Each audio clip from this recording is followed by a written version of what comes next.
রান্না করব এঁচোড়। এঁচোড় দিয়ে অনেক আইটেম হয়, নানান টাইপের হয়। আজকে আমি এঁচোড়টা রান্না করব নিরামিষ এঁচোড়।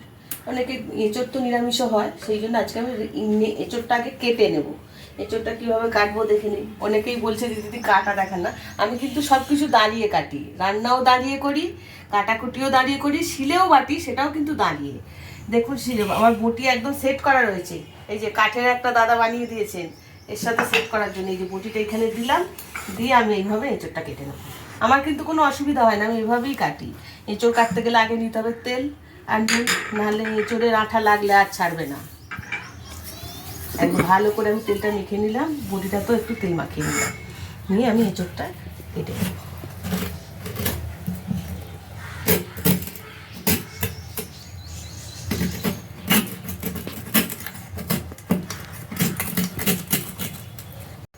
এঁচোড়টা দেখুন একটু ছোট ছোট করে কেটে নিচ্ছি। নিরামিষ এঁচোড় তো, এঁচোড়ের ডালনা করবো আর কি, ছোলা কড়াই দিয়ে। কাঁচা ছোলা ভিজিয়ে রেখেছি, তার জন্য একটু ছোট ছোট কাটছি। ঝোল বা কোপ্তা করলে একটু বড় কাটা লাগে, আমি একটু ছোট ছোট করে কাটছি। একটু এটা ছোট ছোটই বেশি ভালো লাগে। সমস্ত এঁচোড়টা আমি কেটে নেব।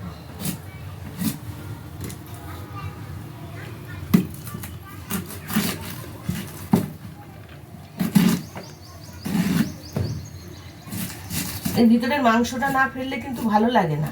বাজারে এখানে মাসিরা কেটে দেয়, কিন্তু সে যা কেটে দেয়, বাড়িতে এনে যতটা সময় লাগে তার থেকে নিজেরা কেটে নেয় অনেক ভালো।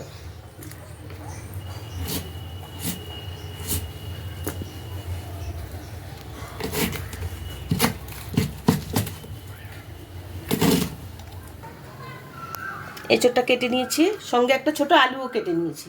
এখন আমি গ্যাসটা জেলে এঁচোড়টা একটু সিদ্ধ করে নেব।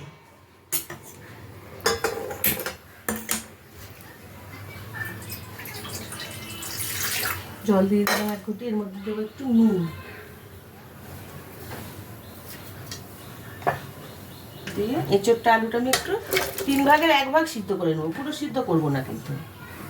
আর দিয়ে দেবো একটু হলুদ, দিয়ে এটা আমি এখন 2-3 মিনিট ঢেকে দেবো।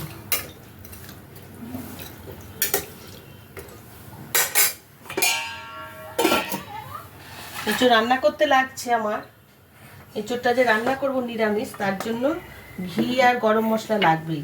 আমি ছোলা ভিজানো নিয়েছি, একটা টমেটো গ্রেট কেটে নিয়েছি, আর আদা গ্রেট করে নিয়েছি। নুন, হলুদ, লঙ্কা গুঁড়ো আর জিরে ধনে গুঁড়ো আছে, গোটা জিরে আছে, তেজপাতা, শুকনো লঙ্কা।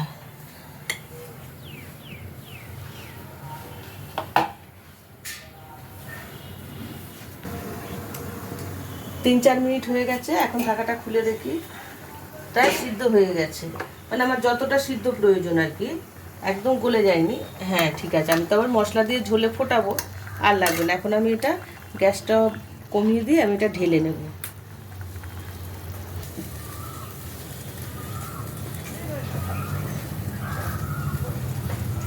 একটু জল ঝাড়া করে নিয়েছি, এখন আমি কড়াইতে তেল দেবো। কড়াইটা ধুয়ে নিয়েছি, কড়াইটা দেবো আমি রাইস অয়েল।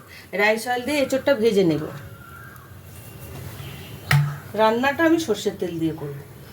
এখন এঁচোড়টা আর আলুটা একটু ভেজে নেব।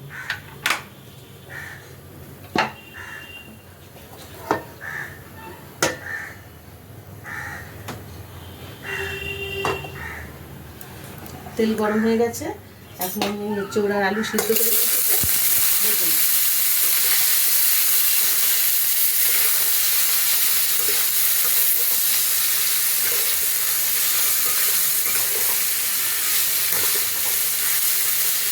এঁচোড় কিন্তু বাঙালির খুব জনপ্রিয় খাবার একটা, মানে বেশিরভাগ লোক খুব পছন্দ করে।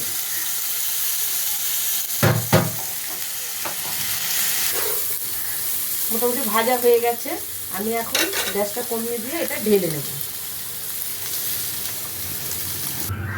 কড়াইটা গরম হয়ে গেছে, এখন আমি তেল দিয়ে দেবো। এটা সর্ষের তেল, আগে আমি দিয়েছি রাইস অয়েল দিয়ে এঁচোড়টা আর আলুটা অল্প হালকা ভেজে নিয়েছি।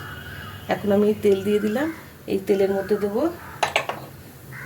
শুকনো লঙ্কা আর তেজপাতা, আর দেবো একটু জিরে ফোড়ন, জিরে দেবো, আর একটু গোটা গরম মশলা 2-1টা দারচিনি দিয়ে দিলাম। পরে আমি গুঁড়োটা কিন্তু দেবো।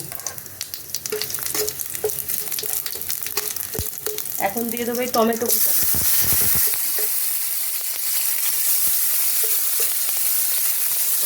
দিয়ে দেবো, মশলাটা যাতে পুড়ে না যায়। এই মশলা দেওয়ার আগে সামান্য একটু জল দেবো। এখন দেবো আমি আদা বাটা 1 চামচের মতো দিয়ে দিলাম। নুন আর হলুদ দিয়ে কিন্তু আমি এঁচোড়টা সিদ্ধ করেছি, তাই বুঝে নুনটা দিতে হবে।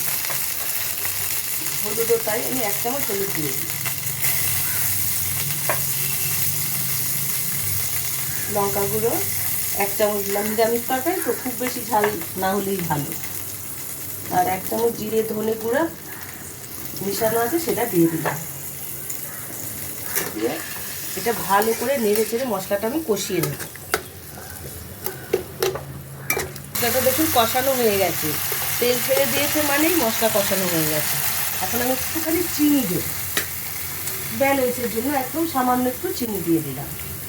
এখন দেবো আমি যে কাঁচা ছোলা দেবো বলেছিলাম, কাঁচা ছোলা ভিজিয়ে রেখেছিলাম, সেই ছোলা ভিজানোটা দিয়ে দিলাম। আমি তেলের মধ্যে দিইনি, কেন তেলের মধ্যে দিলে না অনেক সময় শক্ত হয়ে যায় ছোলাটা, তাই আমি এই কষানোর মধ্যে দিয়ে দিলাম।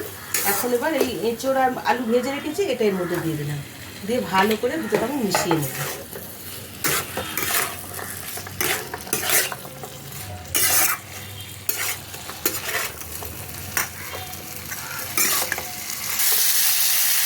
মশলার সাথে এঁচোড়টা আমি ভালো করে কষিয়ে নিলাম। এখন এই 1 গ্লাস জল দিয়ে দিলাম, ওই যেমন মাখা মাখা খাবেন সেইভাবে জলটা দিতে হবে। দিয়ে আমি 3-4 মিনিট ঢেকে দিতে হবে। এঁচোড়টা আমি হাফ সিদ্ধ করে নিয়েছি, এখন সিদ্ধ হতে যেটুকু সময় লাগবে আমি এখন ঢেকে দেবো। 3-4 মিনিট ঢেকে দেবো।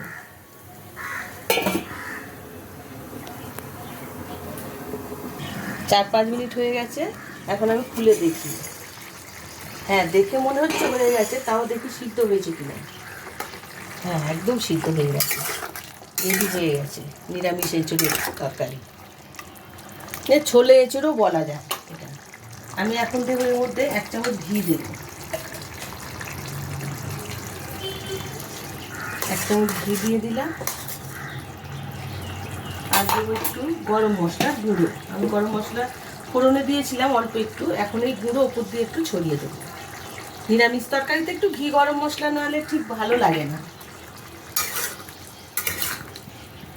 রেডি হয়ে গেছে আমাদের ছোলে এঁচোড়, নিরামিষ ছোলে এঁচোড়। এই এঁচোড় তো সবাই খেতে ভালোবাসে, কিন্তু যারা নিরামিষ খায় তাদের জন্য এঁচোড় নিরামিষ হয়, এঁচোড় দিয়ে বিরিয়ানিও হয়। আমি এখন গ্যাসটা বন্ধ করে এঁচোড়টা নামিয়ে নেব। রেডি হয়ে গেছে ছোলে এঁচোড় বা নিরামিষ এঁচোড়।